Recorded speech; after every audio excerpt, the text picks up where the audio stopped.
자, 오늘은 이제 요한복음 12장 말씀을 이제 끝내는 그런 어떤 장면인데요. 12장 첫 문절을 한번 잠깐 돌아가실까요?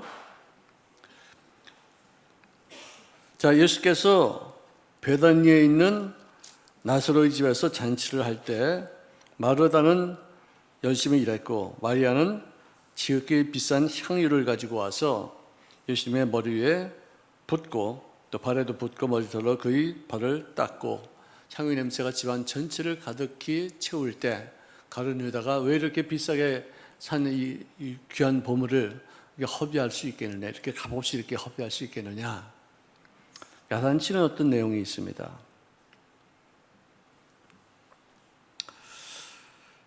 여러분들, 예수님을 위해서 일하는 것은 아까울 것이 없게 될 줄로 믿습니다. 우리는 어느 누구도 이렇게 마리아와 같은 신앙심을 보일 수 있는 어떤 사람은 그렇게 많지 않을 거예요. 어떻게 자기가 평생을 모아서 시집갈 돈으로 마련한 것을 한꺼번에 깨뜨려서 주님을 위해서 일할 수 있겠는가? 이건 참 아무나 할 수 있는 일이 아니에요. 요즘 결혼할 때 결혼 비용이 얼마나 들어요? 예? 오래돼서 모르겠어요. 예. 그렇죠. 뭐 가격도 다 달라지고 뭐 돈의 어떤 가치도 달라졌으니까 지금 여성들은 한 1억 정도는 들까요? 결혼 비용만, 결혼할 때 쓰는 비용만, 뭐 혼수값 말고 남자들이 한 1억 들까요? 아무도 몰라요? 그래도 요새 최근에 결혼시키신 부모님들도 계실 텐데요. 한번 말씀해 보시겠어요? 저도 잘 몰라요. 하도 오래돼가지고. 얼마? 1억 5천. 결혼 비용만으로 5천. 예. 5천이면은 한 사람이 한 달에 한 400만 원씩 받았던 돈에 1년 받은 연봉이 되겠네요. 그렇죠? 400만 원씩.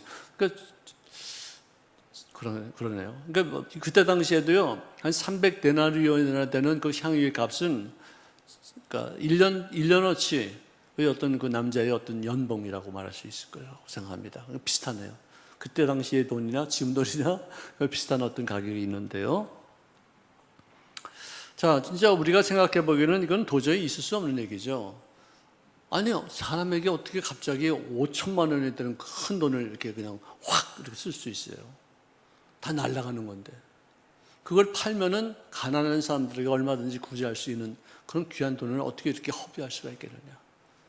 그가 보기에는, 가룟 유다가 보기에는 이성을 가지고 똑똑하고 계산이 빠른 사람의 눈에는 그렇게 보여요. 근데 마리아에게는 돈으로 환산할 수 없는 큰 은혜를 받은 거예요. 오빠가 죽었는데 나흘 만에 그를 살렸어요. 아멘. 아니, 몸에서 시신의 썩는 냄새가 나는데 그를 살렸다는 것은 잠깐 잠자다가 깬 게 아니잖아요. 죽은 것이 확실한데 이제는 절망인데 이제는 앞으로 계속해서 오빠를 위해서 울 일밖에 남지 않은 그런 상태에서 그가 돌아오고 나니까 기겁을 할 노릇이죠. 있을 수 없는 얘기죠. 무슨 의도로 이 향유를 허비하느냐? 이 향유를 어찌해서 300데나리온에 팔아서 가난한 사람들에게 주지 아니하겠느냐 라고 말했지만, 성경 말하기를 그가 가난한 자들을 생각한 것이 아니라 불우한 이웃들을 돕지 않은 구제금으로 쓸 것을 빌미로 삼아서 거기 있는 돈을 착취하겠다는 욕심이 있기 때문에, 탐욕이 있기 때문에 이런 말을 한 것이라고 성경이 기록하고 있어요. 그래서 그는 도둑이라는 것이죠. 신명기 15장 11절에 땅에는 언제든지 가난한 자가 그치지 아니하겠다. 그러므로 반드시 너는 그 땅 안에 있는 네 형제 중에 곤란한 자와 궁핍한 자에게 너의 손을 펼치니라 하면서 구제 활동은 우리 교회가 해야 될 가장 큰 사명 중에 하나예요. 교회가 해야 될 일이 뭔지 아시죠? 선교해야 되고요, 구제해야 돼요. 이거예요. 정말 중요한 거예요. 선교해야 되고, 그러니까 전도도 거기에 다 포함이 되죠. 그 다음에 불우한 이웃들을 향하신 주님의 긍휼하심이 그들의 헌신을 통해서 아름답게 전파되고, 하나님은 우리를 영혼 구원을 위해서 천국을 예비하신 것뿐만 아니라 이 땅에 사는 동안에 내가 어려울 때, 힘들 때, 가난할 때, 정말 비참할 때 누군가의 손길을 통해서 나에게 도움을 허락하시는 분이시다 하는 것을 깨닫게 하는 그런 행위가 바로 그것이에요. 어떤 분들은요, 우리 순복음 도봉교회가 불안 이웃들을 위해서 이웃들을 위해서 헌신하고 뭐 물품도 갖다 드리니까 부담스러워서 못 받겠대요. 그래서 그게 무슨 말인가 했더니 교회 나오라고 이렇게 하는 말로 이렇게 들리는 거 봐요. 이거 줄 테니까 너희들 교회 나오라. 나 교회 나가기 싫은데 이걸 받으면 또 교회 나가야 되는 거 아닌가 싶어서 우리 안 받겠다. 그래서 그 다음에 우리가 뭘 생각했느냐면, 그럼 우리 구제는 어쨌든 해야 되는 건데 교회를 나오고 안 나오고 그게 중요한 게 아니라 불안한 이웃들에게 뭔가 좀 베풀고 뭔가 사랑을 나누겠다는 어떤 뜻이니까 교회 이름을 우리가 나타내지 말자 해서 에이레나라는 자선사업하는, 사회사업하는 그런 기구를 우리가 따로 만들었어요. 그래서 에이레 이름으로 나가면은 교회에서 일하는 것으로 우리가 알지 않아요. 어느 누구든지 어떤 사회봉사에서 교회 나오고 안 나오고 그 어떤 부담감 갖지 말고 어려우니까 일단 도움을 받아라, 다시 일어나라, 잘 되라 하는 어떤 뜻으로 이렇게 하는 것인데, 그렇습니다. 우리가 구제하는 것은 물론 그를 통해서 그가 구원받고 영생을 얻으면 기가 막힌 것이겠죠. 하지만 그렇지 않아도 교회가 할 수 있는 일은 사랑을 베풀고 곤경에 처한 사람들에게 도움을 조금씩이나마 나누는 어떤 그런 일들을 감당하겠다는 것이죠. 자, 그런데 예수님이 가룟 유다는 돈에 탐심이 있어서 그것을 착취하려고 하는 마음으로 했지만 순수하게 그야말로 정말 헌신적인 어떤 마음가짐으로 예수님을 위해서 300데나리온을 한꺼번에 허비한, 그걸 우리가 거룩한 허비라고 말해요. 거룩한 낭비라고 그래요. 그것을 이해하셨어요. 그래서 주님 말씀하시기를 그를 가만두어라. 나의 장례할 날을 위하여 그것을 간직하게 하라. 가난한 자들은 항상 너희와 함께 있거니와 나는 항상 있지 아니하리라.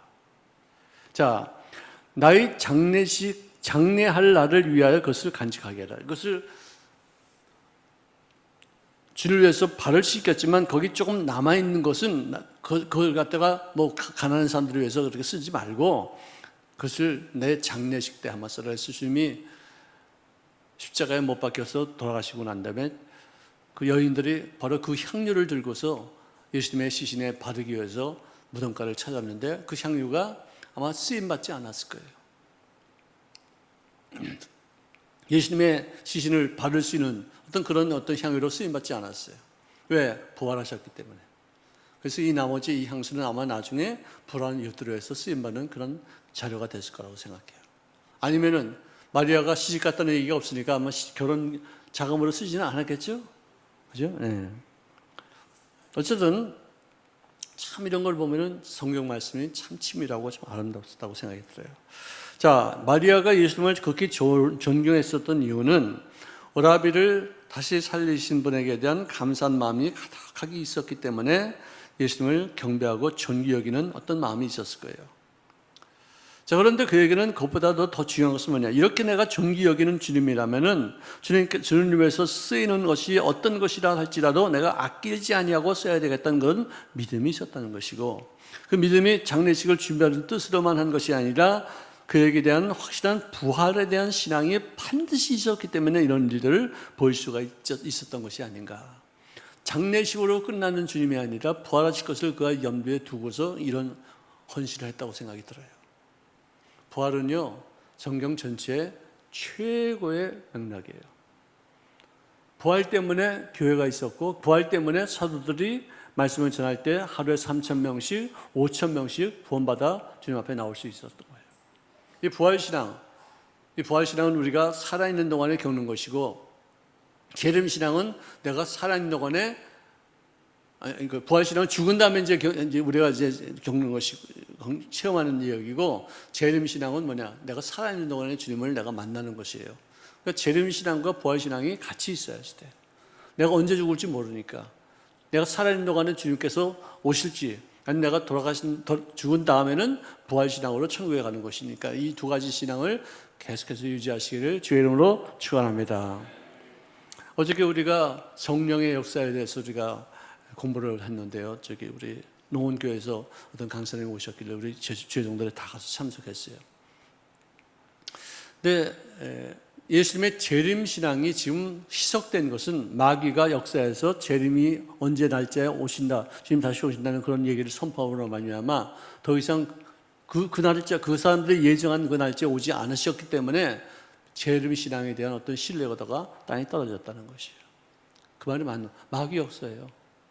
우리 재림신앙도 계속해서 공부해야 돼요. 주님이 다시 오실 것이다. 언제 오실지 모른다. 그 때와 기한은 우리가 알 수 없지만 반드시 주님께서 정하신 날, 하나님만 아시지 예수님도 모르신다고 그랬어요. 천사도 모른다고 그랬었어요. 그만큼은 신비한 어떤 시기와 때가 있기 때문에 우리가 언제 올지 모르는 주님을 앙망하는 마음 자세를 계속해서 간직할 수 있기를 주의 이름으로 축원합니다. 축원합니다. 여러분들, 인도의 어떤 겐지스 강변에 한 여자가 한 아이는 병든 어린 아이는 안고 건강한 아이는 손을 붙잡고 이렇게 강에 이렇게 서 있었대요. 그걸 보았던 선교사님이 왜 저 여자가 병에 걸린 아이는 손으로 안고 있고 옆에 서 있는 그 건강한 아들은 손을 붙잡고 있는가? 잠깐 보고서는 잠깐 무슨 일을 하다고 이렇게 딱 보니까 아들이 안 보이더래요. 깜짝 놀랐어요. 그래가지고 막 뛰어가가지고 아니 조금 아까 아들이 있었는데 왜 이 아이가 지금 안 보이냐고 이렇게 물어봤더니 그녀가 하는 말이 내가 섬기는 신에게 가장 좋은 것으로 바쳐야 될 거 아닙니까? 악어한테 먹이를 줬다는 얘기예요. 아유, 난 끔찍한 얘기죠. 이거는 헌신이 아니에요. 이것은 희생이 아니에요. 이것은 마귀에게 사로잡힌 잘못된 종파에게 마음 빼앗겨서 그 짓거리를 하는 거예요. 제일 좋은 것을 주겠다 해서 그걸 건강한 병든 아이들은 내버리고 건강한 아이를 바쳤다는 거예요. 참 이건 정말 너무나도 끔찍한 얘기죠. 우리 신앙도 잘못하면은 헌신한다는 묵묵하에서 정말 사람들에게 욕 들을 수 있는 어떤 그런 일들. 기독교가 이거야? 기독교가 이렇게 사람들을 갖다 미혹하게? 절대로 그렇게 하지 말아야 돼요. 이런 정말 세상이 너무 각박하기 때문에 우리 교인들이, 우리 교회가 모든 면에서 신중하게, 정결하게, 깨끗하게, 정확하게 하나하나 잘 짚고 넘어가야지 구원받을 사람들, 예정된 사람들이 교회에 모여서 천국에서 택한 백성으로서 영생을 살게 되는 것이지, 교회 잘못 때문에, 말 한마디 잘못 때문에 사람들에게 누추한 꼴을 보이고 교회 나가지 않게 되고, 이런 교회는 나가 안 나간다, 기독교가 이런 것이라면 난 예수 안 믿겠다, 이런 사람들이 많이 생길 수 있어요. 정말 우리가 언행심사를 조심해야 할 됩니다. 이제는 거룩한 사람은 점점 더 거룩해지고요, 사악하고 더럽고 추악해 된 사람들이 점점 더 추악해져요. 그런 시대를 우리가 살고 있어요. 교회 다니시면 여러분들 정말로 더욱 아름다우시고 더욱더 헌신하시되 깔끔하고 깨끗하고 하나님께 정말 기쁨이 되는 헌신이 되시기를 주의 이름으로 축원합니다. 자, 이 모든 일들은 나사로가 다시 소생되었기 때문에 생긴 여러 가지 일들이었어요. 요즘 우리가 사는 시대에 여러 종류의 사람도 있고요, 여러 종류의 종교가 있어요. 그런데 죽음의 문제를 해결하고 사망을 이긴 인간과 종교는 아무것도 없어요. 어느 누구도 많은 업적을 남겼다 할지라도, 종교적인 어떤 창시자로서 우리들에게 많은 영향을 미쳤다 할지라도 어떤 누구도 무덤 속에 갇혔지 살아남은 사람이 아무도 없어요. 지금도 그들의 무덤은 다 있어. 딱 한 분 무덤만 없어요. 누구신지 아시죠? 예수님 무덤만은 없어요. 여러분들, 그런 말을 만들어서 누가 지어낸 얘기도 없어요. 아니, 죽었다가 살아나서 승천해가지고 다시 오신다? 그런 얘기를 만들어낸 종교도 없어요. 기독교 하나만 그런 말을 만들어. 상상을 초월한 얘기죠. 절대 유일한 구원의 통로가 바로 기독교에 있는 줄로 믿습니다. 유교를 창시했던 공자님은 73세에 중국 청평양에 묻혔고, 불교를 시작한 석가모니는 80세에 임수 인도에 있는 서당에 거기 묻혔습니다. 그리고 이슬람교의 마호메트는 63세 아라비아 메카에 웅대한 자기 무덤을 남겼어요. 누군가가 예수님의 무덤을 찾아내기만 해도 기독교는 하루아침에 다 무너집니다. 2000년 동안 찾아내지 못했어요. 그분이 여기 잠깐 눕혔던 것으로 추정되는 무덤은 있을지 몰라도 그분을 묻어놓은 그런 무덤은, 장소는 전혀 찾지 못하고 있습니다. 예수님은 죽은 자 가운데서 살아나셔서 승천하시고 하나님 보좌의 우편에 앉아 계시다가 이 땅의 산자와 죽은 자를 심판하러 오실 하나님이신 줄로 믿으시기를 주의 이름으로 축원합니다. 자, 고린도전서 15장 54절에 이 썩을 것이 썩지 않을 것으로 입고 이 죽을 것이 죽지 아니함을 입을 때에는 사망을 삼키고 이기리라고 기록된 말씀이 이루어지리라. 사망아 너희 승리가 어디 있느냐, 사망아 내가 쏘는 것이 어디 있느냐 하면서 성경은 예수님의 부활에 대해서 끊임없이 말씀하시면서 거의 한 400번 이상을 성경에 기록하고 있어요. 어디서나 누구에게도 이런 것을 논쟁의 주제로 삼은 사람은 없어요. 학문적인 토론을 대상으로 해서 이 말 때문에 실망하는 그런 것이 없어요. 예수님은 그냥, 성경은 말씀하십니다. 예수님은 부활할 것입니다라고 예언한 말씀이 이루어지고 그 예수님은 부활하셨습니다라고 선포해버리지, 이것을 가지고 논쟁하거나 이걸 가지고 뭐 어떤 토론의 주제로 삼은 어떤 성경 기조는 아무것도 없어요. 태초에 하나님이 천지를 창조하시니라. 설명이 없어. 딱 선포했지. 예수님께서도 부활하실 것입니다. 우선은 부활하셨습니다라고 딱 끝냈지 그 이상 얘기가 없어요. 이런 것은 그냥 선포하는 것으로 끝나요. 그래서 믿느냐 안 믿느냐 이것 때문에. 여러분, 창조론도 있고 진화론도 있어요. 전부 다 론이에요. 진화론은 인간 머리로 도저히 이해가 안 가는 부분들이 너무나도 많이 있기 때문에 이것은 법칙이 아니다, 론이다. 그리고 또 창조론도 도저히 이해할 수 없는 일들이 많이 있다. 이것은 어떻게 발전하는지, 창조가 되는지 우리가 알 수 없는, 내 머리로 이해가 안 간다 하는 것도 우리가 여기 받아들여서 론으로 하는 거예요. 둘 다 론이에요. 둘 다 믿음이에요. 내가 어떤 믿음을 갖느냐가 중요한 거예요. 택함받지 않은 사람들은 진화 쪽으로 믿음을 가져요. 택함받은 사람들은 하나님이 모든 만물을 다 창조했다는 믿음을 가져요. 할렐루야. 이상하게 왜 나는 안 믿어지다가 그게 믿어져요. 난 초등학교 6학년 때까지는요, 진화론에 대한 책도 많이 읽었어요. 그 과학적, 자연이라는 책, 자연 과학책도 많이 읽었어요. 그래서 내가 완벽하게 그걸 믿고 있었어요. 근데 어느 한순간에 27살 때 예수님을 만나고서 성령 충만 받고 나서부터는 갑자기 내가 만들어졌다는 것이 믿어지고 내가 이렇게 존귀한 존재인지를 내가 그때 가서 처음 알았어요. 아니, 진화론은요, 인간을 존귀하게 여기지 않습니다. 왜? 아메바로부터 시작되어지고 원숭이, 좀 똑똑한 원숭이로 생각하고 하나님과의 관계도 없어요. 어디서부터 시작된지 좀 몰라. 왔다 그냥 가는 게 인간이에요. 개 죽음이나 돼지 죽음이나 사람 죽음이나 똑같아요. 사람을 존귀하게 여기지 않습니다. 그래서 무신론 인본주의가 그렇게 전쟁을 일으키고 수많은 사람들을 죽이고 수많은 사람들을 학살하고 퇴치하는 거예요. 여러분들, 최근에 가장 큰 학살은 언제냐? 캄보디아에서 킬링 필드라는 곳에서 약 한 수백만이 죽었어요. 안경 썼다고 잡아가지고 죽였어요. 손이 깨끗하고 거칠지 않다고 잡아 죽였어요. 똑똑하다고 고등학교 나왔다고 다 잡아서 죽였어요. 어린 애들도 사람으로 안 봐. 이렇게 던지고서 칼로 막 푹 찌르고 막 이러고 총으로 쏴서 표적으로 삼고 막 그랬었어요. 그냥 나무에다가 그 어린애가 패댕이 쳐가지고 그냥 박살내주고. 거기 그 캄보디아의 그 킬핑도 거기 가면은요, 해골 바가지들이 그냥 수천 개, 수만 개가 쫙 있어요. 끔찍한 거예요. 사람을 존귀히 여기지 않으니까 나하고 사상이 틀리다, 내 생각하고 다르다 그러면 다 배척하는 거예요. 존중하지 않아요.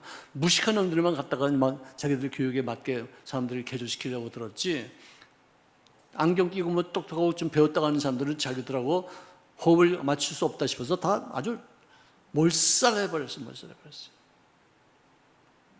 하나님을 안 믿는 사람들, 인간들이 그래요. 동물이라고 여기기 때문에 사람 하나 죽이는 거 아무렇지도 않게 생각해요. 아니, 두 남녀가 오래전에 있었던 얘기예요. 두 남녀가 보트를 타고서 우리 저 보트 좀 이렇게 뭐랄까 유영 좀 하게 해달라고. 근데 할아버지가 그게 보트 주인 돼가지고 노를 짓고 있었어. 노를 짓는 게 아니라 뭐야, 저 무슨 모터 보트를 모터 엔진이 있는 그런 배죠. 근데 이 할아버지가 60이 그때 당시 넘은 할아버지가 그 아가씨 이쁘니까 이쁘다면서 가슴 좀 만져보자 이러고서는 만진다고 그러니까 막 하니까 두 사람은 물에 빠뜨려가지고 그것을 죽여버렸어요. 증거가 없어요. 자기 배에 타가지고 죽었다는 증거가 없는데 그것이 참 기가 막혀요. 그녀가 평생 항상 가지고 다니는 어떤 그런 카메라가 있는데 그 카메라가 물에 빠진 것을 혹시 물에 빠졌다 싶어가지고 그걸 찾는 거예요. 경찰이. 쌍끌이 뭐랄까 그 그물로 하다 보니까 거기서 그게 발견이 되어져요. 그래서 또 복구시키는데도 또 시간 많이 걸리고 그랬는데 거기 복구시켜서 보니까 그 노인 할아버지 뒷사진, 뒷모습이 있고 그 배 사진이 있는 거예요. 그래가지고 이 사람이 할아버지가 드디어 증거를 이제 피할 수 없어가지고 기소가 되어서 재판을 받는데 자기는 살겠다고 해서 사형제도가 위헌이라는 거예요. 자기는 살고 싶은 거예요. 자기는 이렇게 두 사람을 무참하게 죽였는데 자기는 사형 선고받을까봐 먼저 법정에다 나 사형시키는 거 그 위법입니다. 그 법에 맞는 거 아닙니다. 그러서는 또 변호사 사가지고 또 하고 정말 자기는 귀중히 여기지만 남들은 없이 여기는 거, 이게 무신론이에요. 이게 하나님 없이 인간 스스로가 동물로 여기는 어떤 마음가짐이 결국 그런 일들을 만들어가는 거예요. 우리 사람은 천하보다 귀합니다. 온 천하를 네가 얻고도 내 목숨을 잃으면 네가 무슨 유익이 있으리요. 참, 우리 예수 믿는 덕분에 우리 인간이 이렇게 아름다워진 것이고 인간이 이렇게 정말 질서를 갖는 것이고 서로 자유롭게 살고 서로 의자 표현을 마음대로 하면서 기쁨으로 사는 것이지 기독교 안 들었으면 인간은 진짜 아무것도 안 해요. 여러분들이 기독교인이 된 것을 축하합니다. 여러분들이 기독교인이 된 것이 얼마나 다행스러운지 모르겠어요. 할렐루야, 할렐루야. 그래서 기독교가 미친 영향력이 이렇게 막강한 거예요. 여러분 동성애가 미친 영향력은 뭔지 아세요? 사람들은 하나님 없이 살 수 있다요. 다 사람이 지 마음대로 사는 거예요. 자기 마음대로 나는 여자다 그러면 여자고 남자다 그러면 남자인 거예요. 아니 의학적으로 봐서 과학적으로 봐서 이 사람은 XY 그 DNA가 있고 XX DNA가 있는데 어떻게 자기가 스스로가 이렇게 자기를 성을 갖다 구별할 수 있어요? 참 정말 우리가 하나님 믿는 게 이렇게 그래서 우리들 예수 믿는 사람들이요 세상 사람들에게 박해를 받게 돼 있어요. 우리에게 핍박하게 돼 있어요. 우리를 갖다 없이 여겨요. 짓밟으려고 그래요. 뭐 하나 잘못하면은 그냥 예수 믿는 것들이 잘못했다고 그래서 막 난리를 치고 뭐 우리를 핍박해요. 아니 세상 사람들이 잘못하면은 정말로 뭐 그냥 신문 몇몇 나오고 그만두는데 예수 믿는 사람들이 잘못하면은 그냥 거기다 뭐 털을 달고 그냥 굉장치도 않아요. 우리는 박해받게 돼 있어요. 왜? 바르게 살려고 하니까. 인간의 속성을 귀히 여기면서 살려고 하니까. 천국이 있다는 것을 주님이 아시니까 우리들에게 말씀하셨고 또 그것을 우리가 믿으니까 우리가 존경한 것이 살다가 개같이 죽는 것과 똑같다 그러면 무슨 가치가 있어요 우리가? 아무 의미가 없어요. 우리를 천국이 있기 때문에 살만한 가치가 있는 줄로 믿습니다.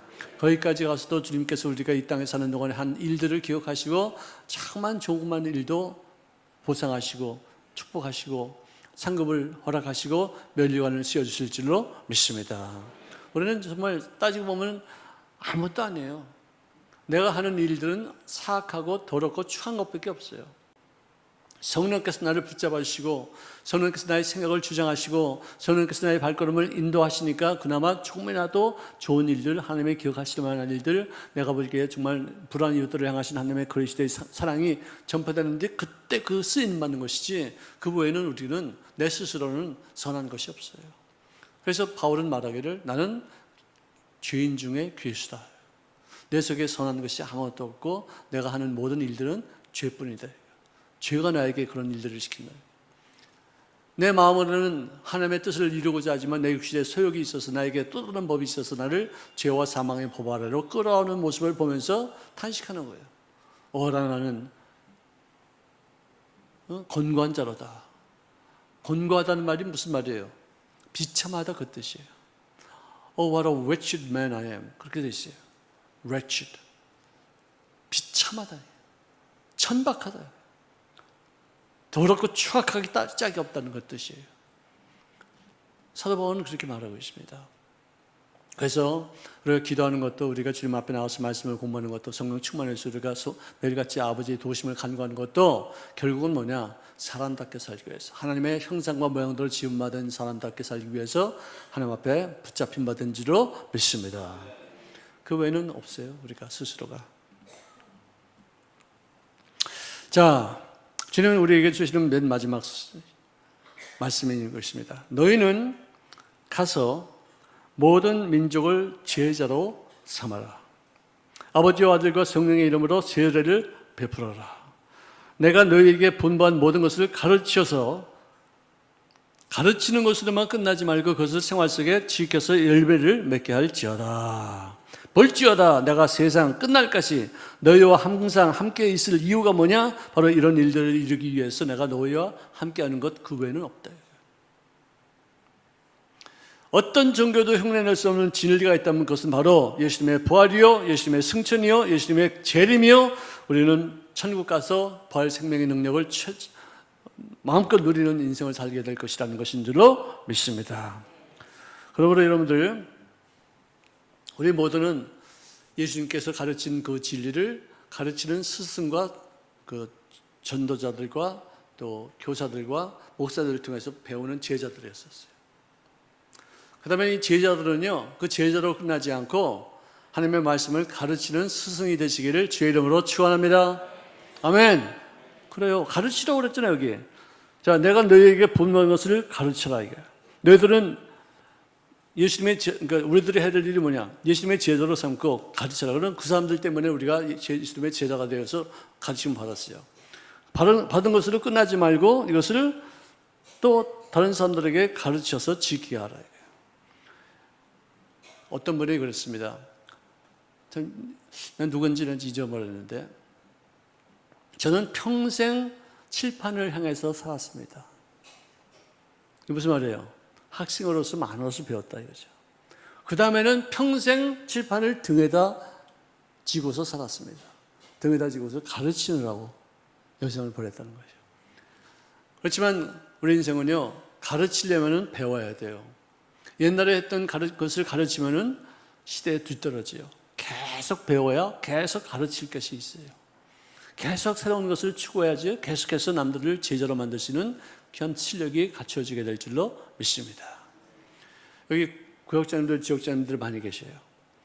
홀로 예수 믿고 은혜 받는 것으로 끝나지 말고 반드시 그것을 전달하고 가르쳐주고 그들을 지키게 하는데 사용되는 여성이 되시기를 주의 이름으로 축원합니다.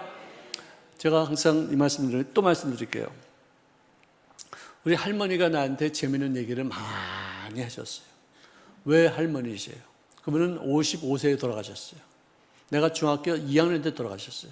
근데 그분이 내가 10살 때부터 한 5년 동안 그분 집에서 살았는데, 외할머니 댁에 살았는데, 그때 그분이 나에게 해준 얘기가 지금도 내 머릿속에 남아있고 지금도 내 기억 속에서 남아있어서 설교할 때 써먹는 그런 예화가 되고 자료가 된다는 걸 아시요? 무엇이에요? 아시죠? 하도 얘기를 해서 다 알 거예요. 그러면은 그 할머니가 나에게 가르쳐 준 것이 나의 삶에 얼마나 큰 이익이 되고 얼마나 큰 지침이 되는지 이제 알았겠죠. 여러분들이요, 손자, 손녀, 자식, 자녀들에게 설교 들은 것을 전해준 것, 걔네들은 그냥 우습게 여기고 그냥 귓전으로 담지 않는 것 같아도 걔네들은 다 기억하는 거예요. 그래서 말씀을 꼭 이웃들에게만 전하면서 전도하지 마시고 집안 식구들에게도 잘 말을 전하면은, 우리 할머니는 복음을 전해주지 않았어요. 삶의 재미있는 이야기들, 지혜로운 어떤 일들, 어떤 스토리텔링들을 나한테 많이 해줬어요. 제가 지금 그걸 기억하는 것이 최소한 15개 내지 20개 돼요. 지금도 내가 가끔가다 그걸 활용해서 설교 예화거리를 사용하고 있어요. 저같이 이렇게 우둔한 사람들 그걸 기억하고 있는데, 여러분들이 같이 이렇게 슬기롭고 예수를 믿은 어떤 그런 지혜를 갖고 있는 분들이 말하는 것은 거기에 영역이 있기 때문에 아이들에게 듣든 안 듣든 다 영향력 미치는 귀한 자료가 될 것을 믿습니다. 겨안겨 겨안겨 겹니다. 네, 그렇습니다. 오늘도 재미있는 얘기가 있었으면, 또 기억에 남을 만한 어떤 이야기가 있으면 그것을 갖고 집에 가서 애들한테 듣건 말고 얘기해 주는 거예요. 듣건 말고 얘기해 주는 거예요. 할머니 왜 잠깐 밤낮 그런 얘기해 줘? 듣건 말고 얘기해 주는 거예요. 그래서 집안 식구들 모두가 다 보이지 않게 보이게 믿음의 계승을 이룰 수 있는 가정을 삼을 수 있기를 주의 이름으로 축원합니다. 아멘. 아멘. 크고 작은 목자가 되심을 믿으시기 바랍니다. 섬김의 영성으로 리더십을 갖춘 바 되어져서 교회에서뿐만 아니라 가정에서도 또 이웃들에게도 본이 되어지는 귀한 사역을 감당하시기를 주의 이름으로 축원합니다. 자, 약속에 따라서 성령님은 임하셨어요. 성령이 임하실 것을 주님이 약속하셨어요. 근데 거기에 대해서 사도행전 2장 22절 외침이 있습니다. 성령 받은 베드로의 외침이 있습니다. 놀라우신 외침입니다. 어느 누구도 이런 말을 할 줄 상상을 못한 그런 외침인데, 말씀하기를 사도행전 2장 22절입니다. 이스라엘 사람들아, 이 말을 들어라. 너희도 아는 바와 같이 하나님께서 나사렛 예수로 큰 권능과 기사와 표적을 너희 가운데 베푸사 너희 앞에 그를 증언하셨느니라. 그 말의 뜻은 뭐냐? 여기 있는 그 모든 청중들은 베드로가 하는 말이 무엇인지 알고 있어요. 왜? 주님 돌아가시고 부활하신 다음에 승천하신 지 얼마 안 되는 그런 시점에서 이들이 성령 충만함을 받고 뛰쳐나와서 전하는 말이기 때문에 모두가 다 경청하고서 듣고 있는 거예요. 자, 나사렛 예수께서 하나님의 권능과 기사와 표적을 통해서 그가 어떤 분이신지를 너희들에게 전하지 않았느냐? 기억하고 있지. 분명한지 너희들 알고 있지. 그가 하나님께서 정하신 뜻과 미리 아신 대로 내준 바 되었거늘 너희가 법 없는 자들의 손을 빌어 못 박아 죽였다. 이거죠. 너희들이 예수를 죽이려고 하나님의 법을 깨닫지 못하는 인생들에게, 우리를 점령하고서 우리를 착취하는 그런 로마 병정들에게, 그 사람들에게, 빌라도에게, 헤롯에게 이 사람을 죽이게끔 내버려 주지 않았느냐. 왜? 그때 당시에 사형 제도는 로마인들만 집행할 수 있는 어떤 법칙이었었어요. 유대인들은 남을 사형시킬 수 있는 어떤 그런 권한이 없었어요. 그래서 예수님을 죽이기 위해서 로마의 법을 악용하여 법이 없는 사람들임에도 불구하고 그들을 통해서 예수님을 죽이게 했다는 것을 증거하고 있어요. 분명히 이 사람들 다 알고 있어요. 자, 그를 죽이신 것이 로마 병정들이었지만 그를 죽게 한 것은 너희들이었다. 그런데 하나님께서 그를 사망의 고통에서 풀어 살리셨으니 이는 그가 사망에 매어 있을 수도 없음이로라. 다윗이 그를 가르쳐 이르기에 내가 항상 내 앞에 계신 주를 배웠으며 나로 요동하지 않게 하기 위하여 그가 내 우편에 계시도다. 그러므로 내 마음이 기뻐하였고 내 혀도 즐거워하였으며 육체도 희망에 거하리니 이는 내 영혼을 음부에 버리지 아니하시며 주의 거룩한 자로 썩음을 당하지 않게 하실 것이미로되 주께서 생명의 길을 나에게 보내셨으니 주 앞에서 내게 기쁨이 충만하리로다. 시편 이게 16편에 시편 16편에 있는 말씀을 이제 인용한 것이죠. 자, 형제들아, 내가 주상 다윗에 대하여 담대히 말할 수 있노니 다윗이 죽어 장세되어 그의 묘가 오늘까지 우리 중에 있도다. 그러나 그는 선지자일지라도 하나님께서 이미 맹세하사 그 자손 중에서 한 사람을 그 위에 앉게 하리라 하심을 알고 미리 본고로 그리스도의 부활을 말하되 그가 음부에 버림이 되지 않고 그 육신이 썩음을 당하지 아니하리다 하더니 이 예수를 하나님이 살리신지라 우리가 다 그 일의 증인이로다. 즉 하나님이 예수님을 이 땅에 보내시고 사역을 감당하게 하시다가 3년 반 동안의 공생애를 끝나고 나서 십자가에서 못 박혀 죽게 하신 다음 그를 부활시키신 분이 하나님의 예정 속에 있었던 것이고 이 모든 일들이 이미 성경에 이렇게 많이 기록되어 있다 이거예요. 그냥 이루어진 것이 아니라 성경에 예정된 일들이, 이미 예언된 일들이, 성경에서 이미 있을 것에 대해서 분명히 기록한 일들이 이루어졌던 것이죠. 자, 그래서 우리는 여기에 대해서 증언하기 위해서 너희들 앞에 섰도다 이거예요. 하나님이 오른손으로 예수를 높이심에 그의 약속하신 성령을 아버지께 받아서 너희가 보고 듣는 이것을 부어주셨느니라. 다윗은 하늘에 올라가지 못하였으나 친히 말하여 이르되 주께서 내 주께 말씀하시기를. 여러분, 여기서 야훼께서 나의 주님께 말씀하시기를. 그럼 야훼는 누구고 나의 주님은 누구예요? 예? 야훼는 하나님이시고 나의 주님은 예수님이시에요. 두 분이 한 분이고 한 분이 두 분이에요. 거기 또 성령님이 계셔요. 세 분이 한 분이고 한 분이 세 분이시에요. 삼위일체에 대해서 이렇게 나타나는 것이에요. 그러니까 예수님의 어떤 그런 삼위일체론이나 예수님의 어떤 부활, 죽으심 이런 모든 것은 이미 성경에 다 예언되어 있는 것들이 시를 맞춰서 때를 맞춰서 하나하나씩 다 이루어지고 있다는 것이지 그냥 우연치 않게 이렇게 우연히 이렇게 되는 것이 아니다. 여러분, 여기에 대해서 여러분들 자긍심하시기를 바랍니다. 성경은 보통 책이 아니에요. 성경은 짝을 맞추면은 다 기가 막히게 탁탁탁탁 맞는 그런 책이에요. 누가 만들어서 낸 것이 아니라 계시에 받아서 쓴 책이기 때문에 뭐 500년 전에 여기서 계시받은 사람이 쓴 글이나 500년 후에 저쪽에서 계시받아서 쓴 글이 짝을 맞추는 거예요. 너무 신기해요. 이런 확률을 이 어떻게 우연치 않게 이렇게 성경이 이렇게 짝을 맞춰서 착착 이렇게 이루어질 수 있느냐. 이렇게 될 수 있는 확률은 텍사스주에 동전을 1m 간격으로 1m 높이로 쌓아두어서 그 중에서 하나를 뽑아는 그런 정도의 확률이라는 것이죠. 여러분들, 예수 믿는 거는요 그냥 종교를 믿는 게 아니고 그냥 교회만 다니는 게 아니라 이렇게 기가 막히게 철두철미하게 예비된 하나님의 예언된 하나님의 예정하신 일들이 하나씩 짝을 맞춰서 착착착착 이루어지고 오늘까지 이어진 줄로 믿으시기를 주의 이름으로 축원합니다. 확실한 신념을 가지시고 확실한 믿음을 가지시고 확실한 신앙으로 하루하루 일과를 의미 있게 사시기를 주의 이름으로 축원합니다. 주께서 나의 주께 말씀하시기를 내가 내 원수로 내 발등상이 되게 하기까지 너는 내 우편에 앉아있으리라 하였도다. 이것은 시편 110편 1편에 나왔은 1절에 나온 그 말씀을 인용한 거예요. 얼마나 이렇게 기가 막혀요.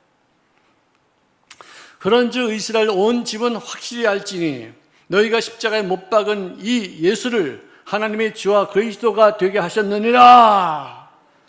확실하게 팍 전파하니까 사람들이 정말 기가 막혀. 저 사람 보통 사람도 아닌, 보통 사람 중에도 지금 밑바닥에 있는 사람이었는데 그 사람 어부 출신 아니야? 지금 이랬고 성격이 괴팍한 사람인데 어떻게 이렇게 조리 있게 이렇게 정확하게 어떻게 이렇게 말을 할 수가 있지? 기가 막혀. 사람들이 다 뒤집어졌어요. 자, 이 말을 들은 사람들이 세례를 받으며 이 나라의 신도의 수가 3,000이 더하더라고 기록합니다. 하루에 조금 전만 하더라도 예수님을 십자가에 못 박혀 죽이라고 외치던 사람들이 그 상황이 어떻게 해서 전개가 되어져서 오늘 이렇게 베드로 같은 사람이 말씀을 전하는 사람이 되었던 것일까를 실제적으로 본 사람들이고 경험한 사람들이기 때문에 그 부활에 대해서 반박할 여지가 없어요. 예수님은 부활하셨다는 사실을 부인할 수가 없어요. 왜? 정말 자기들을 목도했기 때문에.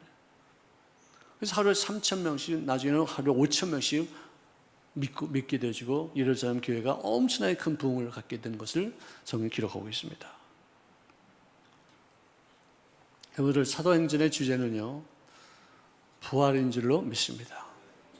그 많은 성령의 역사, 그리고 교회의 탄생, 그리고 많은 사람들이 구원받고 어떤 박해가 있고 여러 가지 학대가 있었어도 그들이 흩어지면서까지도 복음을 전파하면서 온 천하 만민들에게 주의 말씀을 전할 수 있는 기회가 될 수 있는 어떤 절대적인 사건이 뭐냐? 부활 때문에 이 모든 일이 이루어졌어요. 성령도 부활을 증거하시는 영이에요. 성령도 천국을 증거하시는 영이에요. 아멘. 이것을 여러분들 마음속에 깊이 간직해서 부활신앙을 끊임없이 생활 속에 적용하며 하루하루 일과를 사시기를 주의 이름으로 축원합니다.